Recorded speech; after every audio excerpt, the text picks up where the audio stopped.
नमस्कार, मी प्रणिता बोरसे। आपण पाहत आहात जय महाराष्ट्र। जय महाराष्ट्रच्या विशेष कार्यक्रमात आपलं स्वागत। या कार्यक्रमात आढावा घेणार आहोत 3 महत्त्वाच्या बातम्यांचा।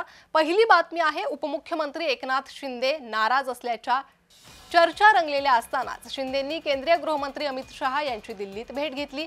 या भेटीनंतर शिवसेनेतील पक्षप्रवेश थांबवा, विनाकारण वाद नको तशा सूचना एकनाथ शिंदेंनी पक्ष नेत्यांना दिल्या आहेत। अमित शहा यांच्या भेटीनंतर शिंदे यांनी ही भूमिका घेतली आहे। दुसरी बातमी आहे सिंधुदुर्गात शिवसेना आणि भाजपातल्या संघर्षासंदर्भातली। निलेश राणेंनी युती न होण्यासंदर्भात भाजपवर आरोप केले। सिंधुदुर्गात युती न होण्यास भाजप जबाबदार असल्याचा आरोप त्यांनी केलाय। निलेश राणे यांनी केलेल्या या वक्तव्यानंतर जिल्ह्यात भाजप आणि शिवसेना आता आमने सामने पाहायला मिळणार आहे असं स्पष्ट झालंय। तिसरी बातमी आहे मुंबईच्या अंधेरी स्टेशनवर धर्मांतरणाचा प्रकार उघड झालाय। प्लॅटफॉर्मवरच धर्मांतरण करत असल्याचं पाहायला मिळालंय। मुलीच्या धर्मांतरणाचा हा व्हिडिओ व्हायरल झालाय। कारवाईची मागणी होते। पण हा एकच मुद्दा नाहीये, तर अलीकडे मुंबईच्या लोकलमध्ये ख्रिस्ती धर्मप्रसारकांनी उच्छाद मांडलाय। उपनगरीय रेल्वेत बेधडकपणे ख्रिस्ती धर्मप्रसार होतोय। पनवेलच्या लोकल स्थानकावर पश्चिम रेल्वेच्या उपनगरीय लोकलमध्येही ख्रिस्ती धर्मप्रसारक घुसतायत असे अनेक व्हिडिओ समोर आलेले आहेत।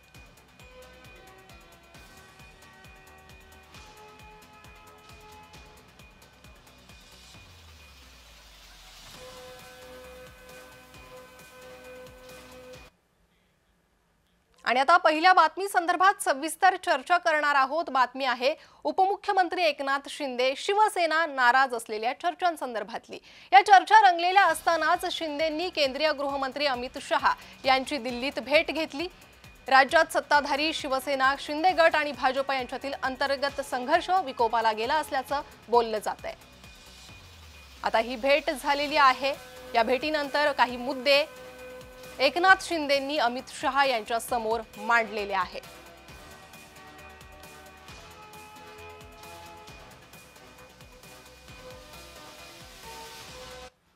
आणि या संदर्भात सविस्तर चर्चा करण्यासाठी आपल्यासोबत भाजपचे प्रवक्ता विनायक आंबेकर जोडले गेले आहेत। त्यासोबतच ठाकरे गटाचे प्रवक्ता सुनील मोदी आणि राजकीय विश्लेषक प्रवीण पुरो हे जोडले गेले आहे।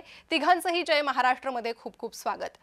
मी सुरुवातीला जाते भाजपचे प्रवक्ता विनायक आंबेकर यांच्याकडे। विनायकजी, तुम्हाला काय वाटतंय, अमित शहांनी काय सांगितलं असेल? बेसिकली मान्य शिंदेनेच बाहेर आल्यानंतर असं सांगितलं की ते बिहारच्या शपथविधी समारोहाला जाण्यासाठी म्हणून दिल्ली मार्गे गेले आणि अमितजींना त्यांनी हे जे बिहारचं प्रचंड यश आहे एनडीएचं आणि भाजपचं त्याच्यासाठी शुभेच्छा देण्यासाठी त्यांनी भेट घेतली। शिंदेंचं वाक्य असं आहे स्वतःचं की हा राज्यातला प्रश्न मी देशाचा कारभार पाहणाऱ्या आणि सर्वात बिझी असणाऱ्या माननीय गृहमंत्र्यांच्या समोर कसा मांडेल, त्यामुळे माझ्या मते आपल्या ज्या सगळ्या अटकळी आहेत त्याला काहीही अर्थ उरलेला नाही। दुसरी महत्त्वाची गोष्ट, राज्यात आता ही ज्या निवडणुका आहेत या स्थानिक पातळीवरच्या निवडणुका या नॉर्मली कार्यकर्त्यांच्या निवडणुका असतात। कार्यकर्ते बिचारे वर्षानुवर्ष प्रामाणिकपणे पक्षाचं काम करत असतात, त्यांना अपेक्षा असतात। विनायक आंबेकरजी तुमच्याकडे येते, मात्र प्रवीणजी, विनायक आंबेकरजी जे म्हणतात ते तुम्हाला पटतंय का? नाही, आंबेकर सांगतात ते आंबेकर हे त्यांच्या पक्षाचे प्रवक्ते असल्यामुळे त्यांना त्यांची बाजू घेणे स्वाभाविक आपण समजू शकतो। पण या गेल्या आठवड्यामध्ये मंगळवारी जी मंत्रिमंडळाच्या बैठकीमध्ये एकनाथ शिंदे गटाचे जे मंत्री, त्या मंत्र्यांनी जेव्हा मंत्रिमंडळाच्या बैठकीवर बहिष्कार टाकला तेव्हा याचा गजब प्रचंड झाला होता। युतीमध्ये सारा काही आलबेल नाही अशी चर्चा सुरू झाली, तक्रारी झाल्या आणि भारतीय जनता पक्षाचे प्रदेशाध्यक्ष रवींद्र चव्हाण हे अनेक ठिकाणी जाऊन एकनाथ शिंदेच्या शिवसेनेतील कार्यकर्त्यांना आपल्याकडे घेण्याचा प्रयत्न करतात। इतकंच नव्हे, ज्या ज्या ठिकाणी असा प्रकार झाला त्या त्या ठिकाणी चव्हाण हे पैसे देऊन हे प्रवेश करतात असे आरोप करण्यात आले एकनाथ शिंदेच्या गटाकडून। त्याच्यामुळे हा तणाव जो आहे दोन पक्षांमधला हा वाढत गेलेला आहे। त्याच्यामुळे महाराष्ट्रामध्ये जे होतंय त्याच्यामध्ये आता ज्या स्थानिक स्वराज्य संस्थांच्या निवडणुका ज्या आहेत या निवडणुका भारतीय जनता पक्ष आणि एकनाथ शिंदे यांचं शिवसेना हे समोरासमोर लढायला लागलेत अशी परिस्थिती निर्माण झाली। आपण समजतो राज्यामध्ये विरोधक कोण, महाविकास आघाडी विरोधक आहे की पक्षातले म्हणजे सत्ताधारी पक्षातले दोन पक्ष विरोधक आहेत अशी परिस्थिती निर्माण झाली। बरं मग विनायक आंबेकरजी यांना मला या संदर्भात प्रवीणजी प्रश्न विचारायचा आहे। विनायक आंबेकरजी, खरंच महायुतीत असं घडतंय का? बेसिकली हा जो आरोप आहे की पैसे देऊन माननीय रवींद्र चव्हाण काही प्रवेश करतात, अतिशय दादांत खोटा आणि चुकीचा आरोप आहे, मनगडंत आरोप आहे तो. हं, दुसरं महत्त्वाचं मी मगाशी असं सांगत होतो की स्थानिक पातळीवरच्या निवडणुका या कार्यकर्त्यांच्या निवडणुका म्हणून मानल्या जातात. कार्यकर्ते वर्षानुवर्ष काम करत असतात, हं. आग्रही असतात तिकीट मिळावं यासाठी. त्यामुळे असे काही प्रसंग या पुढच्या काळात घडतील, त्याचा महायुतीमधली दरार, महायुतीमध्ये वाद विकोप आला असा अर्थ कोणी काढू शकतो, पण तो खरा नाही, बिलकुल खरा नाही. आणि शिंदेनी आणि माननीय देवेंद्रजींनी दोघांनी आपापल्या पक्षांना सूचना दिल्यात की या दोन्ही पक्षांनी दुसऱ्या पक्षातल्या लोकांना, नेत्यांना आपल्या हं. पक्षात घेऊ नये अशा स्पष्ट सूचना दिल्यात. त्यामुळे माझ्या मते हा वाद हळूहळू थंड होईल. बरं. यावरच मला सुनील मोदी ठाकरे गटाचे प्रवक्ता ते देखील आपल्यासोबत जोडले गेले. त्यांची प्रतिक्रिया घ्यायची आहे. सुनील मोदीजी. खरं म्हणजे अमित शहानी एक मुंबईमध्ये येऊन एक वाक्य सांगितलेलं आहे की भारतीय जनता पार्टीला कोबड्यांची गरज नाही. हं, याचाच भाग म्हणून हा पक्षप्रवेश हे भारतीय जनता पार्टीचे लोक करतायत, हे सरळ सरळ दिसतंय. वरिष्ठांची मान्यता असल्याशिवाय युतीमधल्या एखाद्या पक्षाला डॅमेज करण्याचं धाडस हे इथले स्थानिक पक्षप्रमुख करू शकत नाही. हं. आणि त्यामुळंच त्यांनी अमित शहाची भेट घेतली आहे आणि विनवणी केली आहे की बाबा रे, आम्ही तुमच्याकडे एवढं फुटून आलेलो आहोत आणि आम्ही तुमच्याकडे सत्ता मिळवलेली आहे, आमचं अस्तित्व हे अबाधित राहावं, ही विनंत्या अमित शहाच्याकडे यांनी केलं, निमित्त काही असेल केली आहे. आणि आगामी काळामध्ये हा पक्ष संपवण्याचं कूटकारस्थान भाजप करेल यात मला शंका वाटत नाही, कारण ही त्यांची सवयच आहे. भारतीय जनता पार्टीना जवळ करणारे पक्षच त्यांना संपवणं हा आजपर्यंतचा त्यांचा इतिहास राहिलेला आहे. त्यामुळे माझ्या पक्षाच्या दृष्टिकोनातून अमित शहाना मुख्यमंत्री उपमुख्यमंत्री भेटले याला मला काही फार महत्व वाटत नाही. विनायकजी, असं माझं सुनील मत आहे. मोदींच्या या वक्तव्यावर उत्तर द्या. बेसिकली जो पक्ष स्वतःचा पक्ष सांभाळू शकत नाही, जो नेता स्वतःचा पक्ष सांभाळू शकत नाही, ज्याला आपल्या 40 आमदारांच्या मनात काय चाललंय हे कळत नाही, त्यांनी असे आरोप करणे हे खरं तर हास्यास्पद आहे. लवकरच निवडणुका आहेत, महाराष्ट्र त्यांना त्यांचं उत्तर देईल. प्रवीण पुरोजी, आपण पाहतोय की सोबतचे पक्ष संपवायचा हा भाजपचं कटकारस्थान आहे असं बोललं जातं. त्याची सुरुवात म्हणावी लागेल. नाही, खरं आहे. भारतीय जनता पक्षाच्या विषयी असंख्य अशा तक्रारी आहेत, मग त्या शिवसेनेच्या असतील किंवा अकाली दलाच्या असतील. ज्या ज्या ठिकाणी भारतीय जनता पक्षाने ज्यांच्याबरोबर सहकार्य केलं, सहकार्याने सत्ता स्थापन केली, त्या सहकार्यांना बुडवण्याचं काम, नेस्तनाबूत करण्याचं काम भारतीय जनता पक्षाने केल्याचा आरोप त्या पक्षांनी केलाय. हे तुमचं आणि आपलं काम नाहीये, पण त्या पक्षांचे सोबतचे पक्ष होते त्यांच्याच कार्यकर्त्यांनी, त्यांच्याच नेत्यांनी केलंय. भारतीय जनता पक्षाबरोबर सहकार्य करतं, त्यांच्याबरोबर सत्ता स्थापन करायची, पण सत्ता स्थापन झाल्यानंतर आपलं मकसद साध्य झाल्यानंतर, आपली इप्सित साध्य झाल्यानंतर ज्यांनी सहकार्य केलंय त्यांच्या पाठीमागूनच चुरी मारायची, चुरा खुपसायचा, अशा पद्धतीने कृती झाल्याच्या तक्रारी असंख्य झाल्या भारतीय जनता पक्षाच्या संदर्भात. एकनाथ शिंदे यांची आता आपण सहकार्य घेतो राज्यात सत्ता स्थापन करण्यासाठी किंवा सत्ता राबवण्यासाठी, पण ज्या पद्धतीने अगदी स्थानिक स्वराज्य संस्थांच्या निवडणुकीमध्ये ज्या पद्धतीने एकनाथ शिंदेच्या शिवसेनेला दाबण्याचा प्रयत्न केला जातोय, त्याच्यामुळे तो पक्ष आणि त्या पक्षातले कार्यकर्ते प्रचंड असे नाराज आहेत. हे नाराजी कोणाच्यावर आहे तर भारतीय जनता पक्षावर आहे. हे काही शिवसेना, उद्धव ठाकरेंच्या शिवसेनेने काही केलेलं नाही किंवा अजित पवारांच्या राष्ट्रवादीने केलेलं नाही. भारतीय जनता पक्ष हे करू शकतं याची चाहूल यापूर्वीच लागल्यामुळे एकनाथ शिंदेची शिवसेना अलर्ट झालेली आहे आणि त्याच्यामुळे या सगळ्या तक्रारी वाढत गेल्या आणि वाढलेल्या तक्रारींची तक्रार जी प्रवीण पुरोजी, तुम्ही हा मुद्दा मांडलाय, त्याच संदर्भात मला सुनील मोदी यांच्याकडे जायचं. तुमच्याकडे मी परत येणारच आहे. हा मुद्दा आपण पुढे नेऊयात. सुनील मोदीजी, या वादाचा सध्या परिणाम काय होतोय आणि पुढे काय होईल असं तुम्हाला वाटतंय? नाही, मी आपल्याला सांगतो 4 वर्ष हे सरकार काम करेल, परंतु एकनाथ शिंदेना डिस्टर्ब करेल. एकनाथ शिंदेची अवस्था धोबी का कुत्ता ना घात का ना घर का अशी अवस्था करेल आणि पुढच्या लोकसभा आणि विधानसभेमध्ये त्यांना टाकून देतील. ही त्यांचं हे माझं. अकाली दलाला काय केलं? मोदीजी, तुम्हाला शिंदेची इतकी काळजी का लागली? मात्र त्यानिमित्तानं हा प्रश्न उपस्थित होतोय. काय केलं मोदीजी, तुम्हाला शिंदेची काळजी का लागली आहे? नाही, मला काळजी नाही लागली, मला आनंद आहे. एकनाथ शिंदेना त्यांची त्यांची जागा दाखवणं ही मला आनंदाची गोष्ट आहे. बरं. त्यांच्या भारतीय जनता पार्टी जी त्यांना ट्रीटमेंट देते त्याबद्दल मग मी भारतीय जनता पार्टीचं अभिनंदन करतो की हे ज्या एकनाथ शिंदे खिशात राजीनामा घेऊन हिंडतोय म्हणून सांगितलं आणि भाजपला आव्हान दिलं, त्या भाजपच्या ईडी आणि बीडीच्या भीतीपोटी त्यांच्या पायाचं लोढणं होऊन बसलेले ते एकनाथ शिंदेना ही महाराष्ट्राची जनता ज्या पद्धतीनं दाखवली आहे ती भाजपनं योग्यच केलं असं माझं मत आहे. मी भारतीय जनता पार्टीचं जी. अभिनंदन करतो. विनायकराव, भाजप मित्र पक्षांना आपली जागा दाखवताय असं म्हणतायत. मोदीजी, तुम्हाला काय वाटतंय? भाजप मित्र पक्षांना आपली जागा दाखवताय?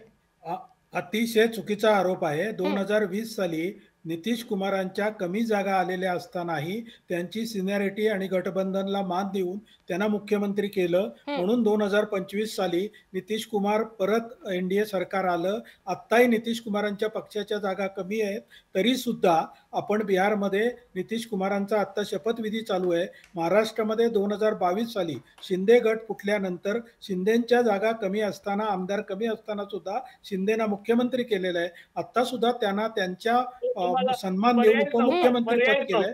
त्यामुळे असा कुणालाही संपवण्याचा भाजप कधीही विचार करत नाही. जिथे जिथे पाहाल तिथे तिथे भाजप हा आपल्या मित्र पक्षांना चांगलं स्थान मिळवून देण्याचा प्रयत्न करतो.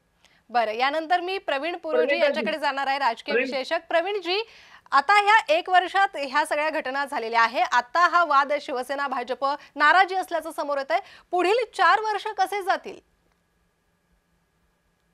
नाही, आज तर हे कसं आहे की आता आपल्या नजीकच्या काळामध्ये आलेल्या निवडणुका ह्या स्थानिक स्वराज्य संस्थाच्या ज्या स्थानिक पातळीवर आहेत, स्थानिक पातळीवरच्या निवडणुकीच्या संदर्भात असलेल्या तक्रारी जर एवढ्या वाढल्या तर त्या आगामी काळामध्ये होणाऱ्या मोठमोठ्या निवडणुका आहेत, महानगरपालिका असेल, जिल्हा परिषद असेल, सतत तरी वाढत जाईल.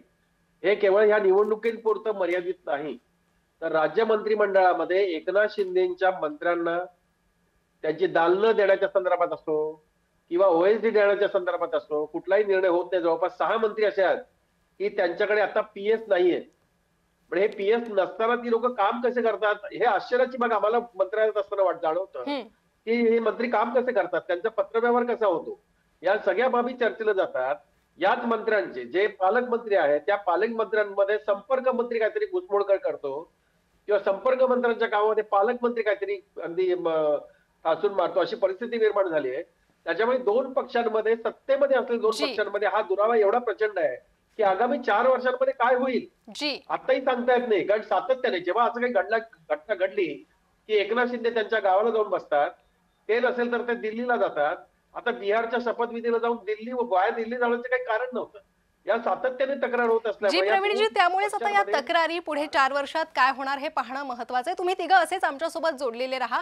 आणखी पुढच्या महत्त्वाच्या बातमी संदर्भात तुमच्यासोबत चर्चा करायची आहे. मात्र त्याआधी एकनाथ शिंदेच्या प्रतिनिधींनाही आम्ही या चर्चेसंदर्भात निमंत्रित केलं होतं, मात्र त्यांनी या चर्चेत सहभागी होण्यास नकार दिला. त्यामुळे महायुतीत काय सुरू आहे, शिंदेच्या शिवसेनेची भूमिका समोर कशी असेल याकडे लक्ष आहे, ते पाहणं महत्त्वाचं आहे. वळूयात आता दुसऱ्या महत्त्वाच्या पुढील बातमीकडे. बातमी आहे सिंधुदुर्गातील राजकारणाची. सिंधुदुर्गात शिवसेना आणि भाजपातल्या संघर्षासंदर्भातली ही बातमी. निलेश राणेंनी युती न होण्यासंदर्भात भाजपवर आरोप केलेत. सिंधुदुर्गात युती न होण्यास भाजप जबाबदार असल्याचा आरोप निलेश राणेंनी केलाय. इथेही भाजप आणि शिवसेना वाद पाहायला मिळतोय. निलेश राणे यांनी केलेल्या या वक्तव्यानंतर स्थानिक स्वराज्य संस्थांच्या निवडणुकीत युतीचे प्रयत्न फिसकटल्याचं स्पष्ट झालंय. जिल्ह्यात भाजप आणि शिवसेना आता आमने सामने पाहायला मिळण्याची शक्यता आहे. आणि या संदर्भात पुन्हा एकदा आपण चर्चेकडे वळणार आहोत. विनायक आंबेकरजी, भाजप आणि शिवसेना कोकणातही आमने सामने हा संघर्ष होणार असल्याचं पाहायला मिळतंय. कसं पाहतायत या राजकारणाकडे?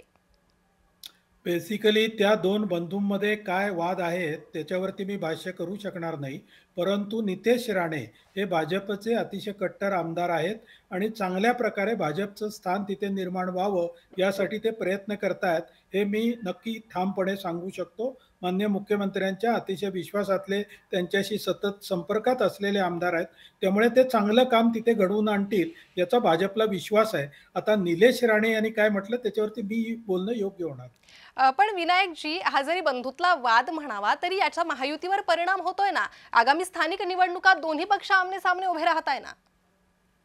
ठीक आहे ना, पण त्याच्यातला जो कोणी चांगला पक्ष असेल, मतदारांचा ज्या पक्षावर विश्वास आहे. हं, मला नितेश राणेंचं एक वाक्य आवडलं, की देशामध्ये माननीय पंतप्रधान आणि राज्यामध्ये माननीय देवेंद्रजी हे अतिशय चांगलं काम करतायत. तेच काम आपल्याला स्थानिक पातळीवरती आणायचं आहे, असं बरं. म्हणून त्यांनी तिथल्या निवडणुकीची सुरुवात केली आणि माझ्या मते मतदार त्यांच्यावरती नीट भरोसा ठेवतील. जी, सुनील मोदीजी तुम्हाला काय वाटतं या उत्तरावर? काय प्रणिताजी, खरं सांगू का तुम्हाला, आपलं ते बाळ्या आणि दुसऱ्याचं ते कार्ट, अशी भूमिका या राणे बंधूंची आहे. या राणे बंधूंचा वेल प्लॅन आहे हा. दुसऱ्या पक्षाला स्पेस निर्माण होऊ नये, काही नाराज लोक आपल्या विरोधी पक्षात जाऊ नये, आपली सगळी माणसं ताटात वाटीत राहावं, हा बनवलेला प्लॅन आहे. जनता खुली नाही आहे, जनता हे सगळं जाणून आहे. हे निलेश राणे, नितेश राणे हे काही फार भारतीय जनता पक्षाचे रिनॉल्ड कार्यकर्ते नाहीयेत. यांचा पक्ष अनेकदा बदलला आहे, यांचे विचार अनेकदा बदललेले आहेत आणि यांनी अनेक आघाड्या पण वेगवेगळ्या केलेल्या आहेत. बरं. तर राणेंच्यावर विश्वास ठेवणं हा अतिशय मूर्खपणा ठरेल. हे त्यांचं घरातलं राजकारण, हे फक्त त्यांनी बनवाबनवी केलेलं राजकारण आहे, एवढं त्याचं वर्णन करता येईल. जी, या संदर्भात जाते राजकीय विश्लेषक प्रवीण पोडो यांच्याकडे. प्रवीणजी, तुम्ही कसं पाहतायत सिंधुदुर्गातल्या, कोकणातल्या आणि राणे घराण्यातल्या या राजकारणाकडे? निलेश राणे यांचा लोकसभेला जेव्हा पराभव झाला, हा पराभव झाल्यानंतर ह्या त्यांच्या राणे कुटुंबियांमध्ये प्रचंड अशी दरी निर्माण झाली. हं, निलेश राणे हे अतिशय महत्वाकांक्षी कार्यकर्ते आहेत. ते खासदार होते, दिल्लीमध्ये बराच काळ त्यांनी घालवला हं. आणि त्यानंतर ही जर कोकणात आपले वडील असताना, आपल्या बरोबर आपला भाऊ असताना आपला पराभव कसा का होऊ शकतो? आणि त्यानंतरच्या विधानसभेमध्ये हे दोन्ही नेते म्हणजे नारायण राणे असतील किंवा खासदार नारायण राणे असतील किंवा नितेश राणे असतील, हे मोठ्या फरकाने कसे निवडून येतात? ही बाब नाही, याची नारायण राणे निलेश राणे पडले यांना साहेब, एक मी हो, नाही, करेक्ट करतो, नाही, एक करेक्ट करतो. मला- नारायण राणे राज्यसभा- पडले आणि मला- नितेश मला- राणे मला- निवडून आले. मला मला मला कल्पना, विनायकराव, मला कल्पना आहे, तुम्ही समजून घ्या. नितेश राणे हे ज्या प्रकारे, जितक्या प्रकारे निवडून आले, त्याची बोध निलेश राणे यांना होती आणि तेव्हापासून त्यांच्या घरामध्ये क्लॅशेस निर्माण झाले. मधल्या काळामध्ये निलेश यांनी एका प्रसंगावर विधानसभेमध्ये असं सांगण्याचा प्रयत्न केला, देवेंद्र फडणवीस हे आपले सगळ्यांचे बाप आहेत असं सांगण्याचा प्रयत्न केला.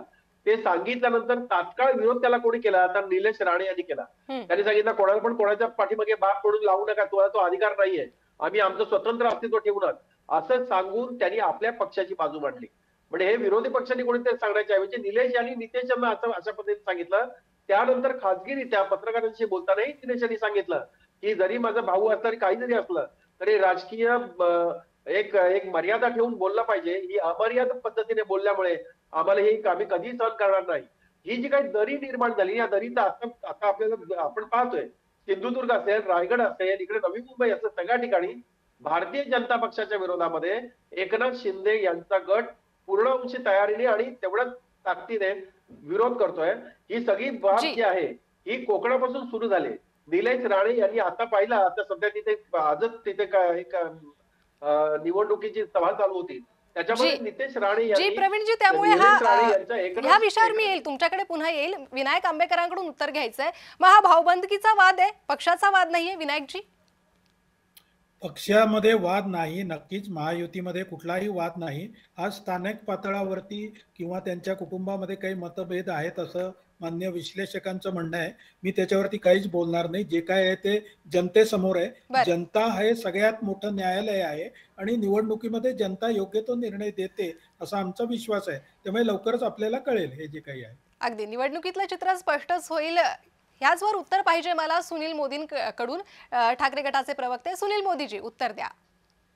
नाही, काय आहे, एक सिनेरिओ आपण लक्षात घेतला पाहिजे. लोकसभेला पराभूत झाले त्यावेळी ते काँग्रेसचे उमेदवार होते, आपण लक्षात घ्या. हं. त्यानंतर नारायण राणे पण काँग्रेस पक्षावर हरले आणि नितेश राणे काँग्रेस पक्षावर निवडून आले. त्यानंतर ही फाटाफूट झाली, त्यानंतर वैचारिक मतभेद झाले आणि परवाच्या विधानसभेमध्ये व्हेरी प्लॅनली राणे कुटुंबांची मान्यता घेऊन एकनाथ शिंदेना उमेदवारी एकनाथ शिंदेच्या गटातून निलेश राणेंची उमेदवारी देण्यात आली. ते निलेश राणे एकनाथ शिंदेच्या गटातून म्हणजेच एक प्रकारे महायुतीतनच ते निवडून आले. मग आता डिफरन्स ऑफ ओपिनियन का डिफरन्स ऑफ वेगळी वाटा करायची गरज काय आहे? हम्म. ते केवळ जनतेला, मी तुम्हाला सांगतो, विरोधी पक्षाला माणसं मिळू नये, विरोधी पक्षाची स्पेस संपावी, हाच त्यांचा प्लॅन आहे. दुसरा जी. काही प्लॅन नाही आहे. आफ्टर इलेक्शन तुम्हाला हे लक्षात येईल की यांनी या प्रकारची बनवाबनवी केली आहे, हे लक्षात येईल. आणि हे बनवाबनवी करण्यामध्ये नारायण राणेंचं कुटुंब फार पुढं असतं असं माझं मत आहे. जी, त्यामुळे आता हे राजकारण सुरूच राहील. पुढे या राजकारणात काय होतं, निवडणुकीनंतर काय होतं, हे चित्र स्पष्ट आहे. त्यामुळे स्पष्ट होईलच, न संपणारा हा विषय आहे. त्यामुळे तुम्ही सर्वांनी चर्चेत सहभाग घेतला त्यासाठी धन्यवाद. भाजपचे प्रवक्ता विनायक आंबेकर, ठाकरे गटाचे प्रवक्ता सुनील मोदी आणि राजकीय विश्लेषक प्रवीण पुरोह, तिघांचेही धन्यवाद. आता वळूयात तिसऱ्या महत्त्वाच्या बातमीकडे. ही बातमी आहे मुंबईतली. मुंबईच्या अंधेरी स्टेशनवर धर्मांतरणाचा प्रकार उघड झालाय. प्लॅटफॉर्मवरच धर्मांतरण होत असल्याचं पाहायला मिळालंय. मुलीच्या धर्मांतरणाचा हा व्हिडिओ व्हायरल झालाय. कारवाईची मागणी आता होते. पण हा एकच मुद्दा आहे का? तर नाही. अलीकडे मुंबईच्या लोकलमध्ये ख्रिस्ती धर्म प्रसारकांनी उच्छाद मांडलाय. उपनगरीय रेल्वेत बेधडकपणे ख्रिस्ती धर्म प्रसार होतोय. पनवेलच्या लोकल स्थानकावर पश्चिम रेल्वेच्या उपनगरीय लोकलमध्येही ख्रिस्ती धर्म प्रसारक घुसताय. कोणत्याही धर्माचा प्रसार करण्याला मनाई नाहीये, पण सरकारी ठिकाणं, रेल्वे स्थानकं याची जागा, त्यावर आक्षेप आहे. या ठिकाणी धर्मप्रसार होऊ नये हे स्पष्ट मत आहे. या संदर्भात चर्चा करण्यासाठी आमच्यासोबत हिंदू जनजागृती समितीचे प्रवक्ता रमेश शिंदेजी जोडले गेले आहे. रमेश शिंदेजी, जय महाराष्ट्रमध्ये आपलं स्वागत. कसं पाहतायत या सगळ्या प्रकरणांकडे, धर्मांतरणाचे विषय असो वा धर्मप्रसाराचे? निश्चितपणे हा खूप महत्वाचा आणि गंभीर विषय आहे. याचं सगळ्यात महत्वाचं कारण म्हणजे काही वर्षांपूर्वी हेच ख्रिस्ती धर्मप्रसारक जे होते, तर ते वेगवेगळ्या म्हणजे पनवेल रेल्वे स्टेशन असेल किंवा वेगवेगळ्या रेल्वे स्थानकांच्या बाहेर उभं राहून ते पत्रकं वाटत असायचे. आणि त्या पत्रकांच्या द्वारे ते रविवारी चर्चमध्ये प्रार्थनेसाठी या अशा प्रकारचं आव्हान करत असायचे. आणि त्यानंतर आता आपण पाहतो आहोत की या सगळ्या प्रकाराला म्हणजे पोलिसांनी किंवा रेल्वेने कुठेही आडकाठी न आणल्यामुळे आज त्याचा परिणाम असा झालेला आहे की आज हे खुलेआम अगदी म्हणजे मध्ये अनेक महिलांच्या रेल्वे डब्यामध्ये वगैरे सगळीकडे आपल्याला हे लक्षात आलं की त्या ठिकाणी उघडपणे येशूला प्रार्थना करायला सांगितली जात होती. त्यामुळे हा सगळ्यात महत्वाचा. काल तर अंधेरीचा जो प्रकार आहे त्यात स्पष्टपणे दिसतंय की तो ब्लेसिंग आणि वगैरे सगळं देतोय. आपल्याकडे एकीकडे सगळीकडे सांगितलं जातंय की बाबा महाराष्ट्रामध्ये अंधश्रद्धा विरोधी कायदा आहे आणि तुम्हाला अशा प्रकारे म्हणजे ते ज्या पद्धतीने दाखवतात की त्यांनी हात लावल्यानंतर कॅन्सर बरा होतो, मग त्यांचं तेल लावल्यानंतर विविध प्रकारचे रोग बरे होतात. ही एवढी मोठी अंधश्रद्धा आहे. या विषयावरती ना अंधश्रद्धा निर्मूलन समिती काय करते, ना महाराष्ट्रातलं पोलीस दल काय करतंय. जर हा कायदा जर संमत झालेला आहे तर अशा ठिकाणी सार्वजनिक ठिकाणी हे अशा प्रकारचे प्रयोग का नेमके होत आहेत ह्याचं सगळ्यात महत्वाचं म्हणजे उत्तर ह्यांनी दिलं पाहिजे. रमेशजी, मात्र याच वेळा तुमचा जो प्रश्न आहे की प्रशासन काय करतंय, महत्वाचं म्हणजे ही सरकारी ठिकाणं आहेत. त्या ठिकाणी लाखो लोक येत जात असतात आणि त्या ठिकाणी असा धर्माचा प्रसार होत असतो. मात्र पोलीस किंवा संबंधित प्रशासन याची भूमिका इथे कुठेही पाहायला मिळत नाहीये. अगदी म्हणजे मी स्वतः जवळपास 4 ते 5 वेळा रेल्वेचे जे DRM आहेत तर त्यांच्याकडे तक्रार नोंदवली होती की प्रत्येक रेल्वेमध्ये बंगाली बाबांचे सगळीकडे पोस्टर्स लागलेले दिसतात. अगदी आपणही रेल्वेने प्रवास करत असताना बघू शकत असता की त्याच्यामध्ये प्रेम, वशीकरण वगैरे. अरे आम्ही म्हटलं की जर हा कायदा जर महाराष्ट्रामध्ये आलेला आहे, त्याच्या अगोदर आपल्याकडे drugs and magical remedies act 1949 आहे.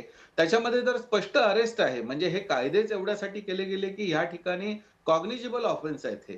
आणि कॉग्निजिबल ऑफेन्स असताना सुद्धा ह्यावरती कारवाई होत नाही. ही अतिशय दुर्दैवाची गोष्ट आहे. आणि मग आपण वाचतो की कुठल्या तरी बंगाली बाबाने त्या ट्रेन मधून जाणाऱ्या एका भायखळ्याच्या डॉक्टर परिवाराला फसवलं, त्यांचं लैंगिक शोषण केलं त्या कुटुंबाचं संपूर्ण.